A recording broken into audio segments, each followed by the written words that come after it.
بسم اللہ الرحمن الرحیم ان الحمد للہ الحمد للہ نحمده ونستعینه ونستغفره ونؤمن به ونتوکل علیہ ونعوذ باللہ من شرور انفسنا ومن سیئات اعمالنا من يهده الله فلا مضل له ومن يضلله فلا هادي له ونشهد أن لا إله إلا الله وحده لا شريك له ونشهد أن سيدنا وحبيبنا وشفيعنا وسندنا ومولانا محمد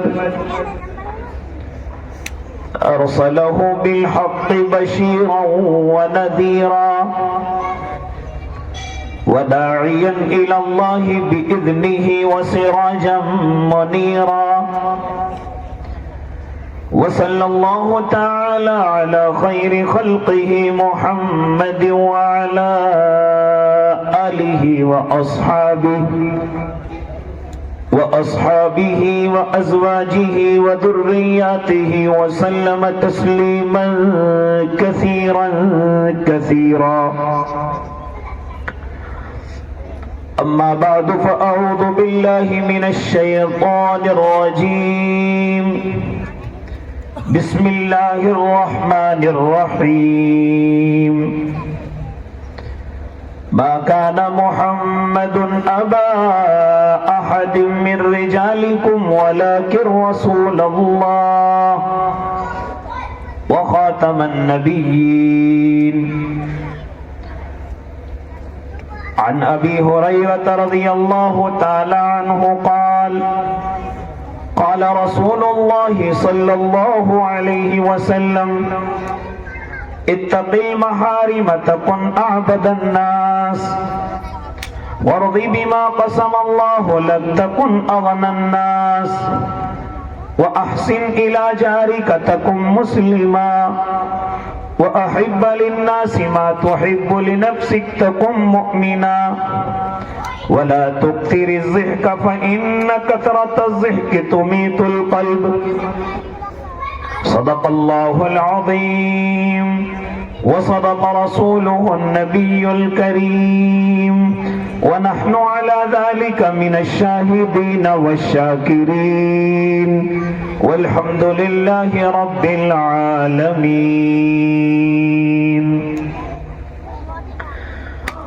سارے عالم کی مٹی میں جلوہ فگن جتنے ذرے ہیں اتنے درود آپ پر سارے عالم کی مٹی میں جلوہ فگن جتنے ذرے ہیں اتنے درود آپ پر باغ کونین کے سارے اشجار میں جتنے پتے ہیں اتنے درود آپ پر چشم انسان سے اشکوں میں ٹپکے ہوئے جتنے قطرے ہیں اتنے درود آپ پر ساری تقریر و تحریر انسان میں رب کونین کے سارے قرآن میں جس قدر لفظ ہیں جس قدر حرف ہیں جتنے نقطے ہیں اتنے درود آپ پر میرے کہنے کا مطلب ہے اللہ کے جتنے جلوے ہیں اتنے درود آپ پر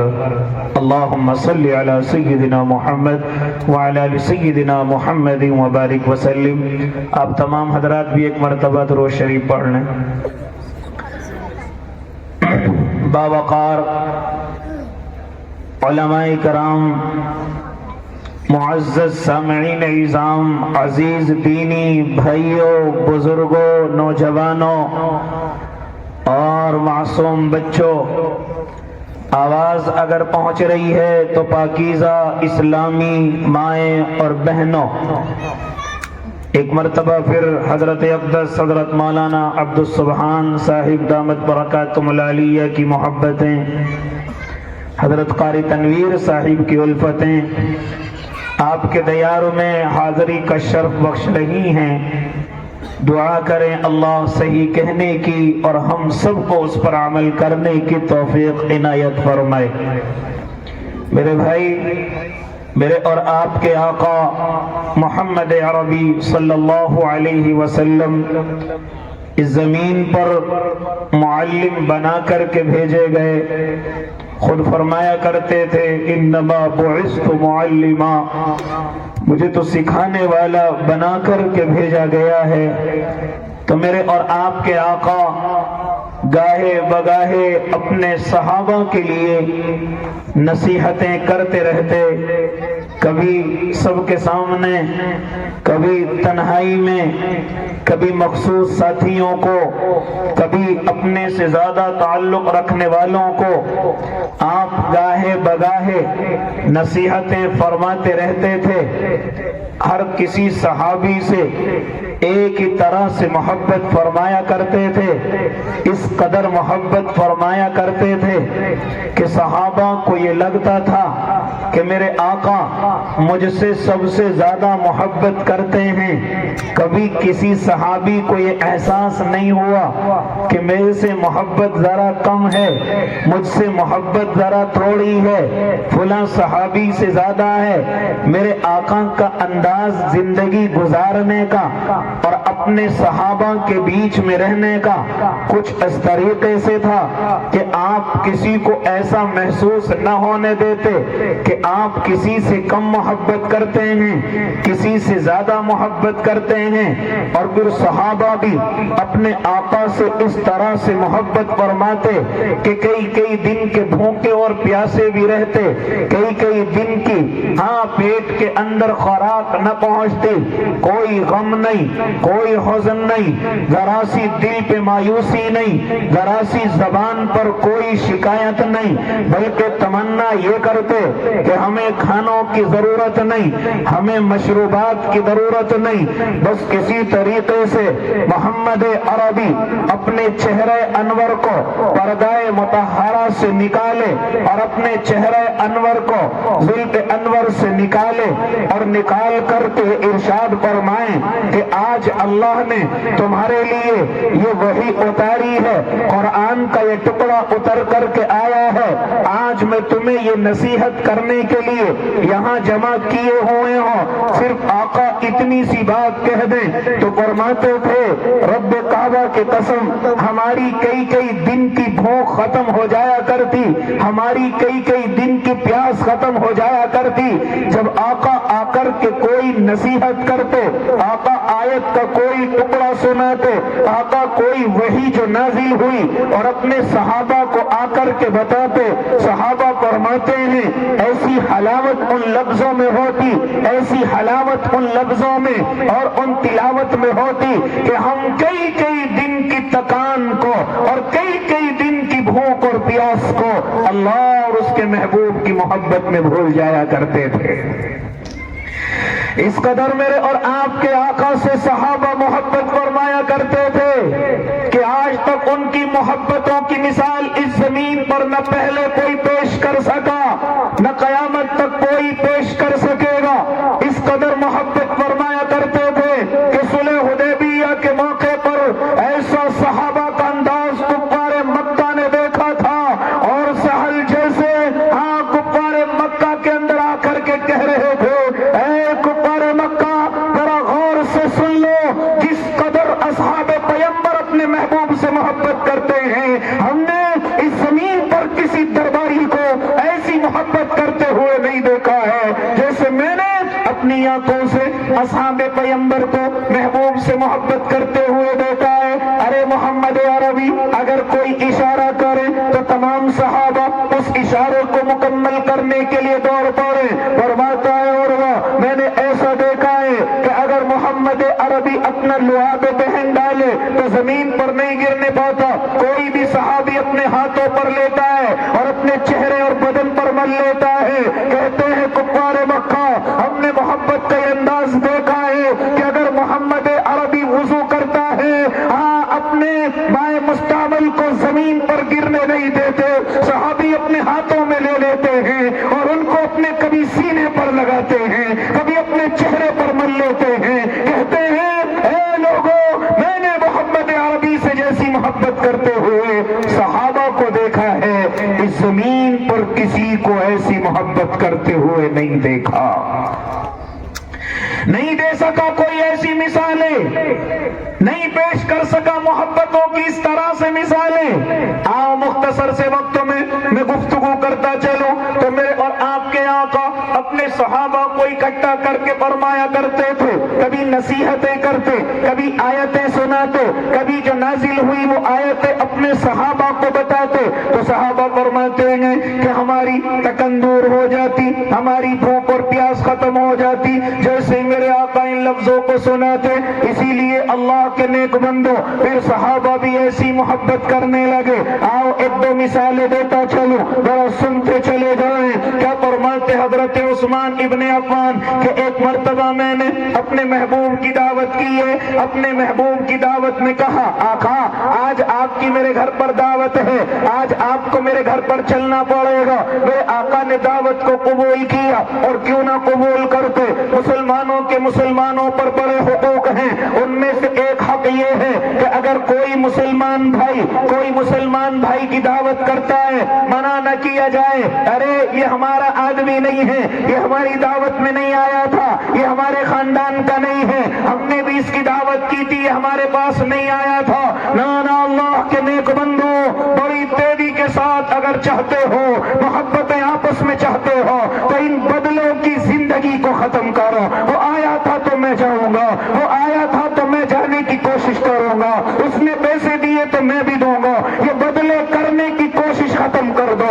آپس میں محبت ایمان کے تعلق سے کر لو، آپس میں محبت اللہ اور اس کے محبوب کے تعلق سے کر لو، تو جہاں میرے اللہ نے مسلمانوں پر مسلمانوں کے بڑے حقوق بیان کیے ہیں ان میں سے ایک حق یہ ہے کہ اگر کوئی مسلمان بھائی کسی مسلمان کی دعوت کرے اور وہ دعوت بھی شریعت میں جائز ہو، ولیمے کی ہو، عقیقے کی ہو یا ایسی محبت کی ہو، تو دوسرے مسلمان کو چاہیے کہ اپنے بھائی کی دعوت کو ضرور قبول کرے، اپنے بھائی کی دعوت میں جانے کی کوشش کرے۔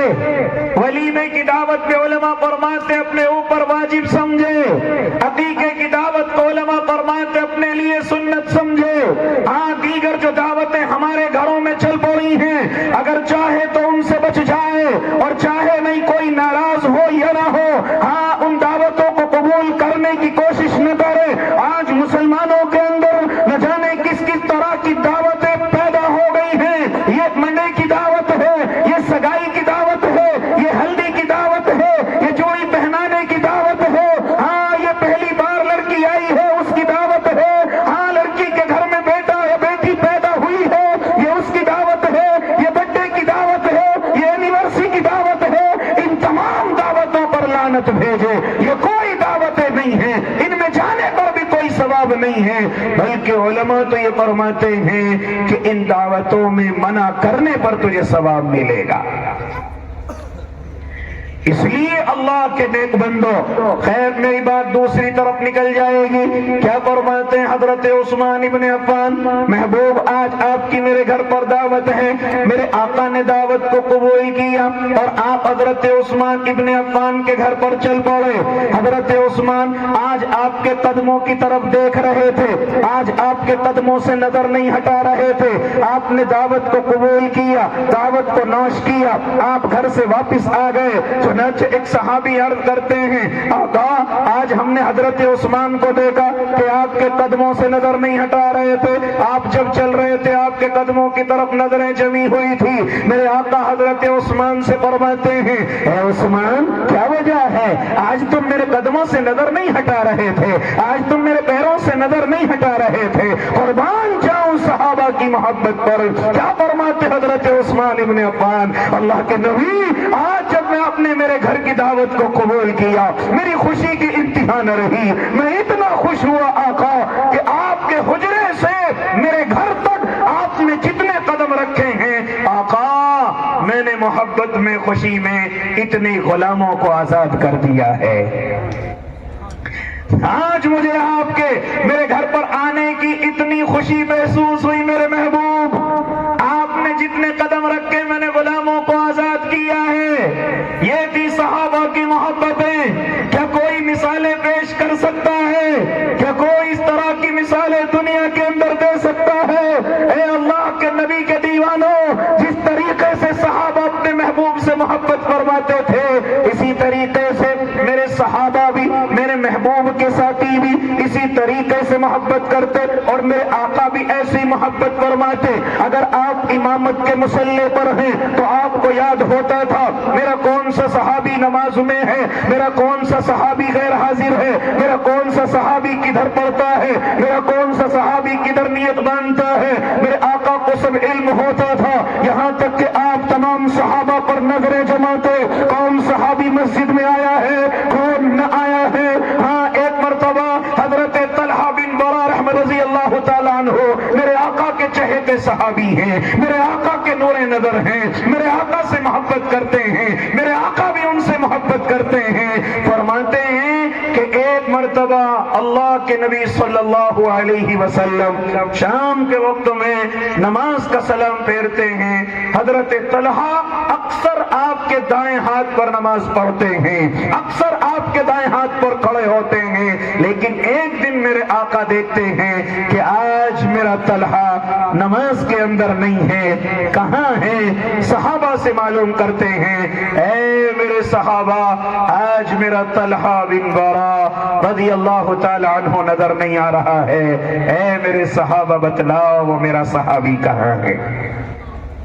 چنانچہ صحابہ عرض کرتے ہیں، آقا حضرت طلحہ کی تو طبیعت خراب ہے، اللہ کے نبی ان کی تو شدید طبیعت خراب ہو چکی ہے، طبیعت علیل ہے، اور اس قدر شدید طبیعت علیل ہے آقا، حضرت طلحہ ذرا سی دیر میں غشی طاری ہو جاتی ہے، آپ پر بے ہوشی طاری ہو جاتی ہے، بیماری کی وجہ سے آپ بے ہوش ہو جاتے ہیں، آقا طلحہ تو اس قدر بیمار ہیں۔ میرے آقا فوراً اپنے صحابہ سے عرض کرتے ہیں، اے میرے صحابہ، چلو مجھے حضرت طلحہ کے یہاں پر لے کر کے چلو، مجھے حضرت طلحہ کے گھر پر لے کر کے چلو، مجھے اپنے طلحہ کو جا کر کے دیکھنا ہے، مجھے اپنے طلحہ کی عیادت کرنی ہے۔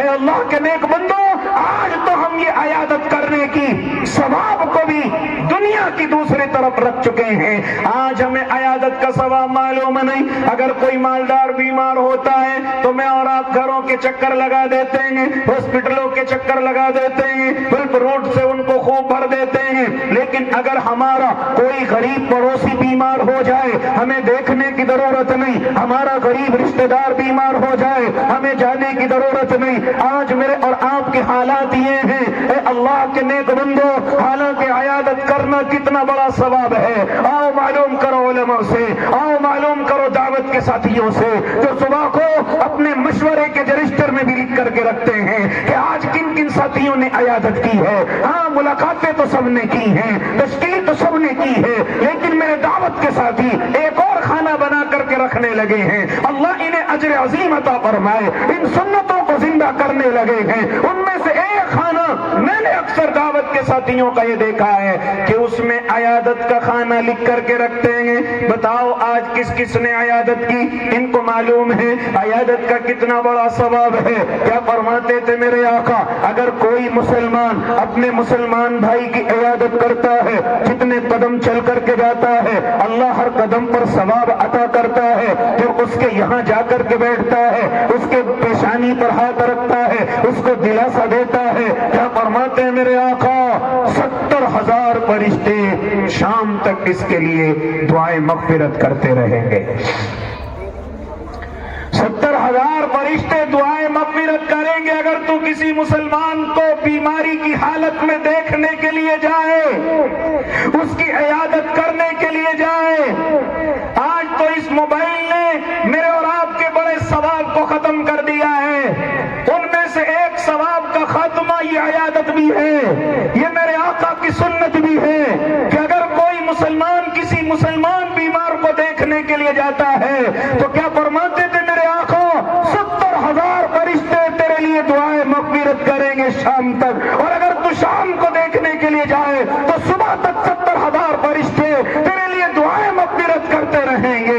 آج یہ ثواب کہاں جا رہا ہے؟ آج یہ ثواب ملیاں میٹ ہو گیا ہے۔ اے اللہ کے نیک بندو، آگے چلو کیا فرماتے میرے آقا؟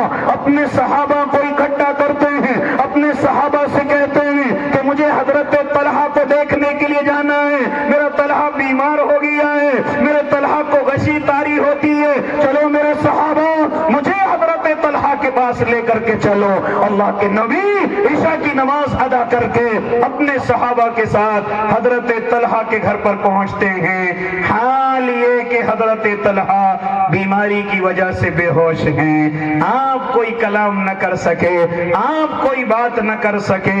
اے اللہ کے نیک بندو، ایک بات اور تمہیں بتلا دوں، میرے اللہ نے بہت سارے لوگوں کی دعا کی قبولیت کا وعدہ کیا ہے۔ باپ اگر دعا کرے اولاد کے لیے اللہ قبول کرے گا، اسی طریقے سے مسافر اگر دعا کرے اللہ قبول کرے گا، مظلوم اگر دعا کرے اللہ قبول کرے گا۔ اسی طریقے سے اسی روایت میں ہے اگر کوئی بیمار کسی کے لیے دعا کرے، ہم اب تک یہی سوچتے ہیں کہ ہم بیمار کے لیے دعا کریں، لیکن سنو کیا فرما رہے میرے آقا، اگر کوئی بیمار تیرے لیے دعا کر دے تو اللہ اس بیمار کی دعا کو بھی رد نہیں کرتا۔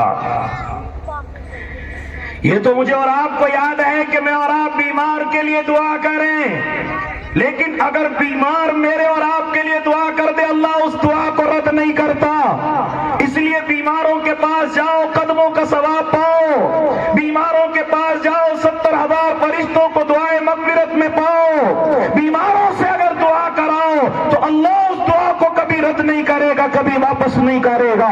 کتنی بڑے ثواب سے میں اور آپ محروم رہتے ہیں۔ میرے اور آپ کے آقا حضرت طلحہ کے گھر پر پہنچیں گے، دیکھا کہ حضرت طلحہ پر تو غشی طاری ہے، آپ بے ہوشی کی حالت میں ہیں۔ آپ گھر والوں سے ارشاد فرماتے ہیں، اے طلحہ کے گھر والوں، اگر رات کے کسی وقت میں میرے طلحہ کو کچھ ہو جائے تو ذرا مجھے بھی خبر کر دینا۔ محمد عربی کا دل چاہتا ہے کہ حضرت طلحہ کی تجہیز و تکفین کرے، محمد عربی کا دل چاہتا ہے کہ حضرت طلحہ کی نماز جنازہ پڑھائے، دل چاہتا ہے کہ اپنے طلحہ کو قبر کے اندر اتارے۔ اے طلحہ کے گھر والوں، اگر رات کے اندھیرے میں میرے طلحہ کو کچھ ہو جائے تو مجھے جا کر کے تمہیں خبر کرنی ہے کہ حضرت طلحہ اس دنیا سے پردہ کر گئے ہیں۔ اللہ کے نبی آپ چلیے تو میں بڑی خوشی محسوس کروں گا جب اپنے طلحہ کی تجہیز و تکفین کروں گا۔ میرے آقا عیادت کر کے آ گئے، آپ نے پوری رات آرام سے گزاری، آپ فجر کی نماز ادا کر رہے ہیں، آپ نے فجر کی نماز کا سلام پھیرا، آپ مقتدیوں کی طرف ہو کر کے بیٹھ گئے۔ ہاں دیکھا کہ دور تک بھی طلحہ نظر نہیں آتے، طلحہ کے گھر والے پچھلی صفوں میں کھڑے ہوئے ہیں۔ میرے اور آپ کے آقا مصلی سے آواز لگاتے ہیں، اے حضرت طلحہ کے گھر والوں، میرے طلحہ کا کیا ہوا؟ کیسی طبیعت ہے میرے طلحہ کی؟ چنانچہ گھر والوں کی آنکھوں میں آنسو آ جاتے ہیں، آقا حضرت طلحہ تو دنیا سے پردہ کر گئے ہیں، حضرت طلحہ تو دنیا سے جا چکے ہیں، میرے طلحہ کا جنازہ کہاں ہے؟ اللہ کے نبی جنازہ کہاں سے ہو؟ جنازہ تو ہم نے قبر کے حوالے کر دیا ہے، جنازہ تو ہم نے قبر کو دے دیا ہے، اللہ کی امانت کو اللہ کو واپس دے دیا ہے۔ اللہ کے نبی فوراً ناراض ہوتے ہیں اور ارشاد فرماتے ہیں کہ جب طلحہ کی روح پرواز کر گئی تھی، جب میرا طلحہ دنیا سے پردہ کر گیا تھا، اے حضرت طلحہ کے گھر والوں، تو نے مجھے خبر کیوں نہ کی؟ تم نے مجھے کیوں نہ بتلایا کہ طلحہ دنیا سے جا چکے ہیں؟ چنانچہ حضرت طلحہ کے گھر والے بتلاتے ہیں، کاش ایسی محبت مجھے اور آپ کو بھی ہو جائے، کاش ایسی الفت مجھے اور آپ کو بھی ہو جائے۔ کیا فرماتے ہیں اللہ کے نبی؟ جب آپ رات عیادت کے لیے گئے تھے اور آپ حضرت طلحہ کے گھر سے واپس آ گئے تھے، آقا حضرت طلحہ کو ہوش آ گیا تھا، ہم نے بتلایا تھا کہ تمہاری عیادت اللہ کے نبی فرما کر کے گئے ہیں اور یہ کہہ کر کے گئے ہیں، ہماری یہ ذمہ داری لگا کر کے گئے ہیں، قربان جاؤں حضرت طلحہ کی محبت پر۔ کیا فرماتے ہیں؟ اے گھر والوں ذرا کان کھول کر کے سن لو، اے میرے گھر والوں ذرا دل کے کانوں سے سن لو، اگر میرا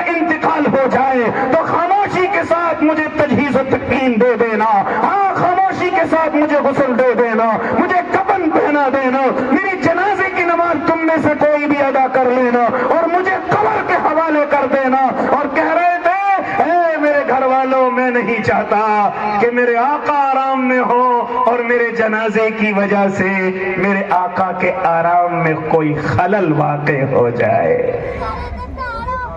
میں نہیں چاہتا کہ میرے آقا میری نماز پڑھانے کے لیے اپنی نیند کو قربان کر کے آئیں۔ اے اللہ کے نیک بندو، ہے کوئی اس طرح کی مثالیں پیش کرنے والا؟ ہے کوئی اس طرح کی محبت پیش کرنے والا؟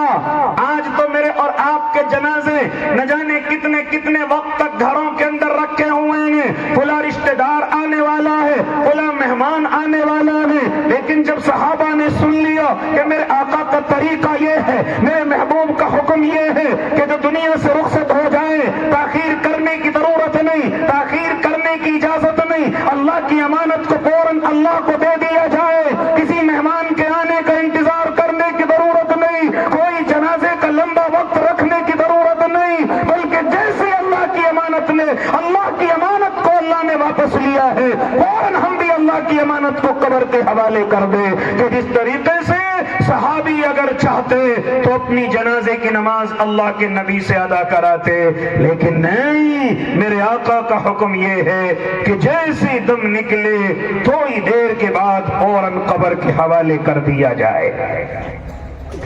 آج تو ہم نے فریج کی اور اسی طرح ٹھنڈی رہنے والی چارپائیوں کے انتظام کر رکھے ہیں تاکہ کئی کئی گھنٹے ہمارا مریض، ہمارا یہ جنازہ، اس کے اندر کوئی دقت و دشواری نہ آئے۔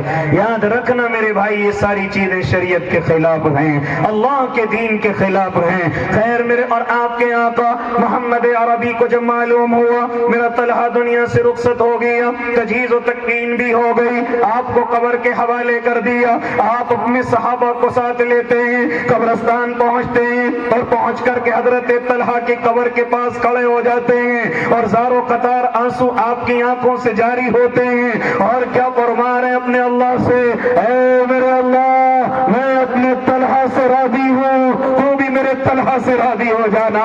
اے میرے اللہ، میرے طلحہ نے میرے دل کو ٹھنڈک پہنچائی ہے، میرے طلحہ نے مجھے راضی کیا ہے۔ اے میرے اللہ، یہ تیرا نبی تجھ سے درخواست کر رہا ہے، تیرا محبوب تجھ سے درخواست کر رہا ہے کہ تو بھی میرے طلحہ سے راضی ہو جانا، تو بھی میرے طلحہ سے خوش ہو جانا۔ جتنے صحابہ وہاں پر کھڑے ہوئے تھے، تمام صحابہ یہ تمنا کر رہے تھے، آج ایسی دعا میرے محبوب نے حضرت طلحہ کے لیے فرمائی تھی، آنسو جاری ہو رہے تھے۔ رب کعبہ کی قسم، ہر کوئی صحابی یہ تمنا کر رہا تھا، کاش حضرت طلحہ کی جگہ میرا جنازہ ہوتا، کاش حضرت طلحہ کی جگہ اس مٹی کے نیچے میں سو رہا ہوتا۔ اے اللہ کے نیک بندو، تو اس طریقے سے میرے اور آپ کے آقا اپنے صحابہ سے محبت اور الفت فرمایا کرتے، صحابہ بھی اسی طریقے سے میرے اور آپ کے آقا سے محبت فرماتے۔ تو اسی طرح ایک دفعہ میرے آقا صحابہ کے مجمع میں ہیں، ارشاد فرماتے ہیں، جو میں نے ابھی حدیث خطبہ کریمہ کے اندر پڑھی تھی، کیا فرماتے ہیں میرے آقا، کون سا میرا صحابی ہے جو مجھ سے 5 نصیحتیں حاصل کرے گا، جو میری 5 نصیحتوں کو سنے گا، ان کو یاد کرے گا، ان پر عمل کرے گا، ان کو دوسروں تک پہنچانے کی کوشش کرے گا تاکہ وہ بھی ان پر عمل کرنے والے ہو جائیں۔ حضرت ابو ہریرہ فرماتے ہیں، ہم تو تمام صحابہ اسی انتظار میں رہتے کہ آقا کب نصیحت کریں، ہم کب کھڑے ہو کر کے ذمہ داری وصول کریں۔ چنانچہ جیسے میرے آقا نے آواز لگائی، ہے کوئی ایسا صحابی جو مجھ سے 5 نصیحتیں حاصل کرے،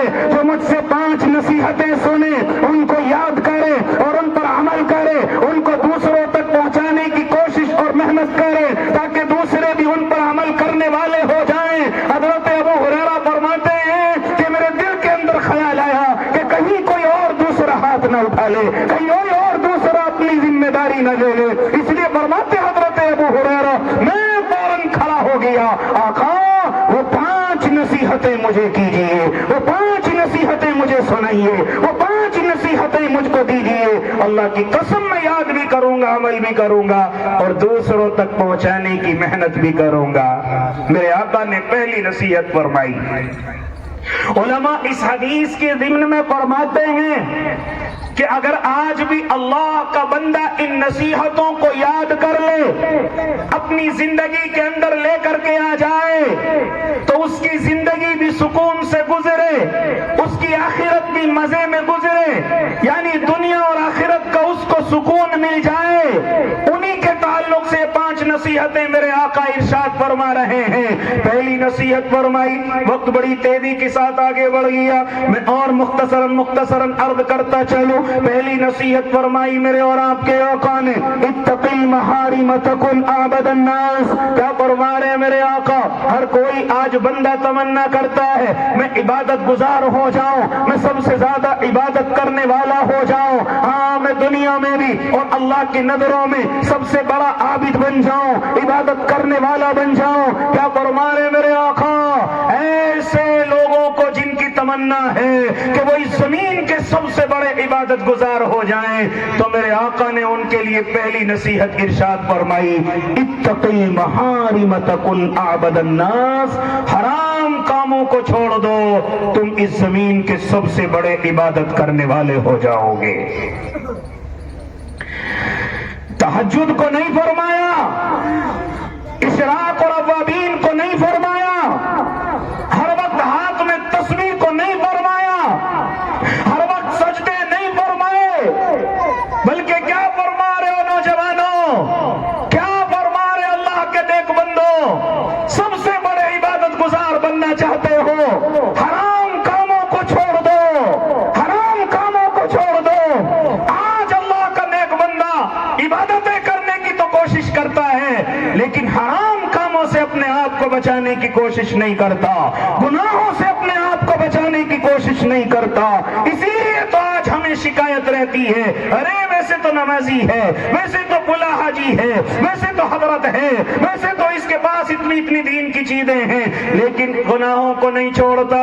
یاد رکھنا، اگر گناہوں کو نہیں چھوڑتے، کتنی عبادتیں کرتے رہنا، اللہ کے رجسٹر میں عابد نام نہیں آئے گا، اللہ کے رجسٹر میں عبادت کرنے والا نام نہیں آئے گا۔ کس کا نام آئے گا عبادت کرنے والوں میں؟ فرما دیا میرے آقا نے، جو حرام کاموں کو چھوڑ دے گا۔ اور حرام کام کون سے ہیں؟ آپ سب کو معلوم ہے کون سے حرام کام ہیں۔ آج سماجی اعتبار سے حرام کام، تجارتی اعتبار سے، کاروباری اعتبار سے، معاشی اعتبار سے، ہر اعتبار سے جتنے حرام کاموں میں ہم نے حصہ لے رکھا ہے، اگر چاہتے ہیں اللہ کی نظروں میں عبادت گزار ہو جائیں تو ان حرام کاموں کو چھوڑ دیں، اللہ اپنے رجسٹر میں ہمیں عبادت کرنے والا لکھ لے گا۔ نعرہ تکبیر، نعرہ تکبیر، علماء دیوبند، علماء دیوبند زور سے کہو زندہ باد۔ حضرت مولانا مفتی محمد خالد صاحب، پہلی نصیحت اتق المحارم تکن اعبد الناس۔ اے میرے صحابہ، اے میرے امتیوں، حرام کاموں کو چھوڑ دو۔ آج مسلمان حرام کاموں کو چھوڑنے کے لیے تیار نہیں ہے، ساری نیتیں، سارے نیک کام کرنے کے لیے تیار ہے، ہر نیک کام کرنے کے لیے آگے بڑھنے کے لیے تیار ہے، لیکن حرام کاموں کو چھوڑنے کے لیے تیار نہیں۔ اے اللہ کے نیک بندو، آج ذرا میں اپنے گریبانوں کے اندر جھانک کر کے دیکھوں، آپ بھی ذرا گریبانوں کے اندر جھانک کر کے دیکھیں، کتنے حرام کام ہیں جو اللہ کا بندہ چھوڑنے کے لیے تیار نہیں۔ کہیں مجھے اور آپ کو ماں باپ کی نافرمانی اور ان کو ستاتا ہوا نظر آتا ہے، کہیں علماء کی ناقدری کرتا ہوا نظر آتا ہے، کہیں شراب کے ٹھیوں پر نظر آتا ہے، کہیں نشے میں دھت نظر آتا ہے، کہیں جوئے اور سٹے سے باز نہیں آتا، کہیں زناؤں کے اڈوں پر نظر آتا ہے، کہیں غلط تعلقات اپنے موبائل کے ذریعے سے کرتا ہوا نظر آتا ہے، ہاں کہیں سود خوری اور بیاض خوری سے باز نہیں آتا، کہیں زمینوں پر لون لیتا ہے، کہیں مکانوں پر بینکنگ سسٹم سے جڑ کر کے اپنے آپ کو حرام کام کی طرف جوڑے ہوئے ہے۔ اے اللہ کے نیک بندو، مجھے کہنے دیجئے، کیوں اللہ کی مدد نہیں آ رہی ہے؟ کیوں آج ظالم میرے اور آپ کے اوپر مسلط ہو چکا ہے؟ کیوں مجھے اور آپ کو گاجر مولی کی طرح اور کیڑے مکوڑوں کی طرح کچلا جا رہا ہے؟ جانتا ہے اس کی وجہ کیا ہے؟ نمازیں پڑھنے میں کمی نہیں ہے، روزے رکھنے میں کمی نہیں ہے، دعائیں مانگنے میں کمی نہیں ہے، آنسو بہانے میں کمی نہیں ہے، قرآن کی تلاوت میں کمی نہیں ہے، تسبیحات میں کمی نہیں ہے، ذکر و اذکار میں کمی نہیں ہے، خانقاہوں میں کمی نہیں ہے۔ کمی اس چیز کی مسلمان حرام کاموں کو چھوڑنے کے لیے تیار نہیں ہے، حرام کاموں کو چھوڑنے کے لیے تیار نہیں ہے۔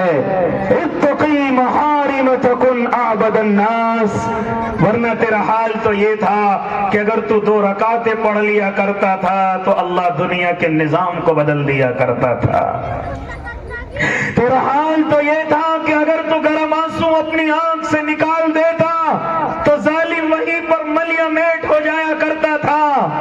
آج میری اور آپ کی بد دعائیں کام نہیں کر رہی ہیں، آج میری اور آپ کی دعائیں عرش معلیٰ تک نہیں پہنچ رہی ہیں۔ جانتے اس کی وجہ کیا ہے؟ میرے اور آپ کے پیٹوں میں لقمے حرام کے پہنچ رہے ہیں، شکوک و شبہات کے پہنچ رہے ہیں۔ کیا فرمایا تھا میرے آقا نے حضرت سعد بن وقاص سے کہ جب وہ آپ کی خدمت میں حاضر ہوئے تھے اور عرض کیا تھا آقا میرے یہ دعا کر دیجئے میں مستجاب الدعوات ہو جاؤں، تو میرے آقا نے فرمایا تھا اے میرے پیارے سعد اپنے لقموں کو حلال کر لے، اپنے لقموں کو حلال کر لے، رب کعبہ کی قسم جو بھی دعا کرے گا اللہ قبول کرے گا، جو بھی دعا کرے گا میرا رب قبول کرے گا۔ اور ساتھ میں ارشاد فرماتے تھے سعد ایک بھی لقمہ اگر حرام کا پیٹ کے اندر چلا گیا تو تیری 40 دن کی دعا کی قبولیت کو اٹھا لے گا، 40 دن کی دعا کی قبولیت کو اٹھا لے گا۔ آج میرا اور آپ کا حال کیا ہے؟ ہم صرف سمجھتے ہیں کہ کسی کو گالی دینا ہی حرام ہے، شراب جوا سٹا کھیلنا ہی حرام ہے۔ آج ذرا میں اور آپ اپنی تجارتوں کو دیکھیں، کوئی ایسا بندہ نہیں بچا ہوا جس نے لون پر قرضہ نہ لے رکھا ہو، کوئی ایسا اب تک تو کسان اپنی زمینوں پر کھیتیوں پر لے لیا کرتے تھے، 5 سال میں اسے تھوڑی دیر کے لیے جمع کر کے پھر واپس لے لیا کرتے تھے۔ اس میں علماء نے ذرا سی ان کے لیے ڈھیل برتی ہے، لیکن آج نہ جانے لوگوں کو کیا ہو گیا، گاؤں کا کوئی گھر کوئی دکان ایسی باقی ہوگی جس پر آج سود یا لون کا پیسہ نہیں ہے۔ بے شک کیا ضرورت پڑ رہی ہے؟ اس سے بھی آگے بڑھ کر کے کہنے لگو، شاید میری بات کڑوی لگ جائے، شاید یہاں اس گاؤں کے اندر وہ بیماری نہ آئی ہو، اللہ سے دعا کرنے لگا۔ کون سی بیماری؟ اب تک تو مرد حضرات اس کام میں پڑے ہوئے تھے، لیکن اب تو میری مائیں بہنیں بھی ملوث ہوتی جا رہی ہیں، کوئی ٹھیکیدار نہیں آتی ہے، کوئی سرگنا آتی ہے، اور ہماری مائیں بہنوں کے آدھار کارڈ لے کر کے 30 اور 50 ہزار روپے ان کو بیاج کے دلوا دیا کرتی ہے کہ تمہیں اتنے مہینے کی قسط ادا کرنی ہے، تمہیں اس طریقے سے ادا کرنا ہے۔ یہ مسلمانوں کے اندر بڑی تیزی کے ساتھ، اب تک تو مردوں کے اندر یہ چیزیں تھیں، لیکن اب میری مائیں بہنیں بھی اس کا شکار ہونے لگی ہیں۔ اے مردوں کی جماعت، تمہاری غیرت کہاں گئی ہے کہ تمہاری مائیں یہ قرضے لینے لگی ہیں؟ اے میرے جوان بھائیو، تمہاری غیرت کہاں چلی گئی کہ تمہاری بہنیں گھروں سے قرضہ لینے لگی ہیں؟ اور پھر ان قرضوں کا نتیجہ کیا نکلتا ہے؟ کبھی کبھی عزتوں سے بھی ہاتھ دھونا پڑتا ہے۔ جب قرضہ وقت پر نہیں جاتا تو پھر عزتیں بھی نیلام ہوتی ہیں۔ اللہ میرے اور آپ کے بچوں کی اس بیماری سے حفاظت فرمائے۔ اس لیے اللہ کے نیک بندوں کیا فرما رہے میرے آقا، عبادت گزار بننا چاہتے ہو، عبادت گزار اللہ کی نظروں میں بننا چاہتے ہو تو پھر حرام کاموں کو چھوڑ دو۔ اے جوانوں، آج کل تو تم محنت مزدوری بھول چکے ہو، اپنی کھیتی کھلیانوں میں محنت کرنا ہل چلانا بھول چکے ہو۔ آج تو تم بھی جھٹکے کی روزی کے انتظار میں رہتے ہو، کبھی موبائل کی گیموں کی دنیا میں پہنچ کر جوئے اور سٹے کے ذریعے سے اپنے آپ کو برباد کرنے میں لگے ہوئے ہو۔ کیا سمجھتے ہو کہ اللہ کو تمہارا علم نہیں ہے؟ میرے اللہ کو سب علم ہے۔ لوگوں کو اپنے کاروبار میں نقصان بتلانے والوں ذرا ہوش میں آؤ، تمہیں نقصان کاروبار میں نہیں ہے، تمہیں نقصان غلط عیبوں میں ملا ہے، تمہیں نقصان غلط چیزوں میں ملا ہے۔ جو عیب تمہاری زندگی میں لگ گئے ہیں، جو تم یہ سمجھتے ہو کہ کوئی نہیں جانتا، اس سود اور سٹے اور جوئے نے، اس موبائل کے گیموں نے نہ جانے میرے کتنے جوانوں کو برباد کر دیا ہے۔ لوگوں سے کہتا ہے مجھے فلاں کاروبار میں نقصان ہو گیا، فلاں کاروبار میں جھوٹ بولتا ہے، تجھے تیرے عیب نے برباد کیا ہے۔ تجھے تیرے پلا عیب نے جو تو رات کے اندھیرے میں کرتا ہے اس نے تجھے برباد کیا ہے، ورنہ کاروبار میں اگر نقصان ہو تو وہ نقصان زیادہ دن نہیں رہتا، میرا اللہ واپس پلٹ کر کے اسی دنیا میں لے کر کے آ جاتا ہے۔ خیر اللہ کے نیک بندو، اپنے آپ کو بچاؤ حرام کاموں سے اور حرام کاروبار سے اور حرام تجارت سے۔ خیر میرا وقت بڑی تیزی کے ساتھ آگے چل رہا ہے، تو پہلی نصیحت میرے آقا نے فرمائی اتق المحارم تکن اعبد الناس، اگر تم عبادت گزار بننا چاہتے ہو تو حرام کاموں سے گناہوں سے اپنے آپ کو بچا لو، تم اس زمین کے سب سے بڑے عبادت گزار ہو جاؤ گے۔ دوسری نصیحت فرمائی وَرْضِ بِمَا قَسَمَ اللَّهُ لَكَ تَكُنْ أَغْنَى النَّاسِ، جو اللہ نے دیا ہے میرے لیے وہی کافی ہے، اس زمین کے سب سے بڑے مالدار ہو جاؤ گے۔ تیسری نصیحت فرمائی وَأَحْسِنْ إِلَى جَارِكَ تَكُنْ مُسْلِمًا، اپنے پڑوسیوں کے ساتھ اچھا سلوک کرو، تم مسلمان ہو جاؤ گے، تم مسلمان ہو جاؤ گے۔ اور چوتھی نصیحت فرمائی وَأَحِبَّ لِلنَّاسِ مَا تُحِبُّ لِنَفْسِكَ، جو لوگوں کے لیے پسند کرتا ہے وہ اپنے لیے بھی پسند کر، اور جو اپنے لیے پسند کرتا ہے وہی لوگوں کے لیے پسند کرو۔ اور پانچویں نصیحت فرمائی وَلَا تُكْثِرِ الضِّحْكَ فَإِنَّ كَثْرَةَ الضِّحْكِ تُمِيتُ الْقَلْبَ، زیادہ نہ ہنسا کرو، یہ زیادہ ہنسنا تمہارے دل کو مردہ کر دے گا۔ میں نے ایک نصیحت پر گفتگو کی، پھر موقع ملے گا انشاءاللہ گفتگو کروں گا۔ اللہ مجھے بھی اور آپ کو بھی عمل کی توفیق دے دے، آمین وآخر دعواہم الحمدللہ۔ ماشاءاللہ۔